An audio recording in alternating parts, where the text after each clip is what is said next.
అన్నాం. మా స్ట్రెంత్ ప్రకారంగా సెపరేట్ మినిస్ట్రీ కూడా ఇవ్వాలన్నాం. అది చేయలే, ఇది చేయలే. ఇవాళ అసెంబ్లీలోనేమో బీఆర్ఎస్ కానీ బీజేపీ కానీ రెండు పార్టీలు కూడా మద్దతు ఇస్తుంది. బయటకు వచ్చినాక ఇది జరగదు, ఇది పోదు, ఇది అయ్యేటట్టు లేదు అని ఇండైరెక్ట్ గా కోర్టులో కూడా వేయించారు. అది ఎవరు వేయించారు అని ఇవాళ కాకుండా ఏదైనా ఇక సమయం ఆసన్నమైంది రవై. ఇలాంటి ఛాన్స్ ఇక మళ్ళా రాదు.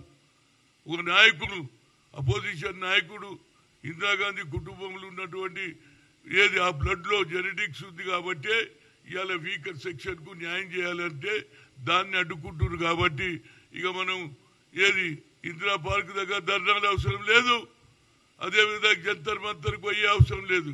ఈ సమయంలో అన్ని రాజకీయ పార్టీలు, అది కుల సంఘాలు కావచ్చు, బీసీ సంఘాలు కావచ్చు, అందరు కూడా ఇంప్లీడ్ కావాలి.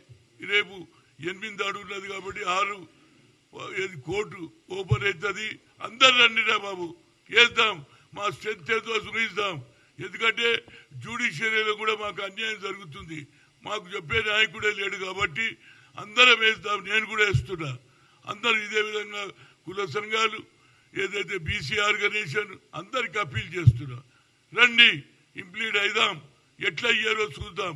ఎందుకంటే ఒత్తిడి తీసుకొస్తున్న వాళ్ళు కావాలని మనం ఆపడానికి, ఆ ఆపడానికి మనం కూడా తయారు కావాలి.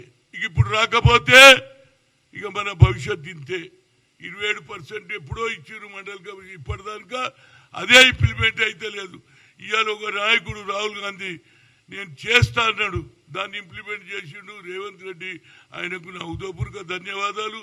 అదేవిధంగా అందరు ఇంప్లీడ్ అయితే ఎక్కువ సంఖ్యలో 6వ తేదీన హైకోర్టులో రండి, ఇంప్లీడ్ కావాలి, లాయర్ని పెట్టి ఎట్లా రాదో చూద్దాం. ఎందుకంటే మనం ప్రెషర్ పెట్టకపోతే బీసీలు ఇన్ని కులాలు ఉన్నాయి, వాళ్ళు ఎప్పుడు కలవాలి అని అంటున్నారు. ఆ మాట కూడా విన్నా.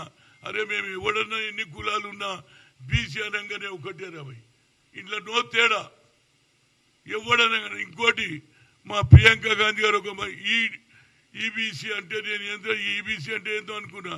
ఎక్స్ట్రీమ్ బ్యాక్వర్డ్ క్లాస్ అంటే కిందివాడు, సాకలివాడు, మంగళవాడు, ఎరకలవాడు, వీళ్ళందరికీ న్యాయం చేయాలంటే ఇలాంటి ఆలోచన ఇక మనకు రాదు.